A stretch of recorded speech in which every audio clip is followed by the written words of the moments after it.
जितनी कम सैलरी लोगे उतनी ज्यादा अमीर बनोगे। सुनने में अजीब लग रहा है, राइट? लेकिन यही बात अमीरों को गरीबों से अलग बनाती है। 2007 में मुकेश अंबानी अपनी कंपनी रिलायंस इंडस्ट्री से पूरी 44 करोड़ की सैलरी लेते थे, लेकिन वही 2008 से लेकर 2020 तक वो 15 करोड़ की सैलरी लेते थे अपनी कंपनी से।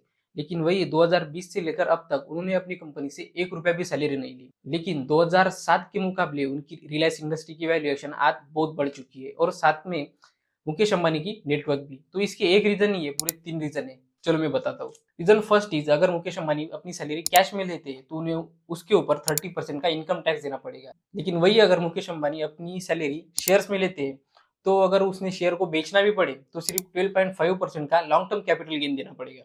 सेकंड रीजन इज इन्वेस्टर को कंपनी को ऊपर भरोसा दिलाना। तो देखो, क्योंकि अगर सीईओ 44 करोड़ की सैलरी लेगा तो ये डिपेंड नहीं करता कि कंपनी लॉस मेकिंग है या प्रॉफिट मेकिंग। अगर कंपनी लॉस मेकिंग रहो या प्रॉफिट मेकिंग, सीईओ को तो अपनी सैलरी फिक्स है, उसको तो मिलना ही है। मुकेश अंबानी अपनी सैलरी ना लेकर इन्वेस्टर को भरोसा दिलाना चाहती है कि अगर फायदा होगा तो दोनों का। Third and most important reason is cheaper loan. Mukesh Ambani अपनी सैलरी कैश में ना लेकर सीधे सीधे शेयर में ले लेते हैं, और वही शेयर अपने बैंक में जाकर कोलेटरल देते थे, और वही से लोन उठा लेते, और अपना सारा एक्सपेंसेस वही लोन से पूरा कर देते। इससे क्या फायदा, एक तो शेयर भी बेचना पड़े और टैक्स भी भरना नहीं पड़ा, क्योंकि लोन पे कौन टैक्स भरता है। जहाँ गरीब आदमी अपनी मंथली सैलरी के पीछे भागते हैं, वही ये अमीर लोग अपनी कंपनी के वैल्यूएशन बढ़ाने के लिए भागते हैं, और वही उनको और ज्यादा अमीर बनाती है। बाकी आप देखते रहे और सीखते रहे कॉमर्स का स्मार्ट नॉलेज।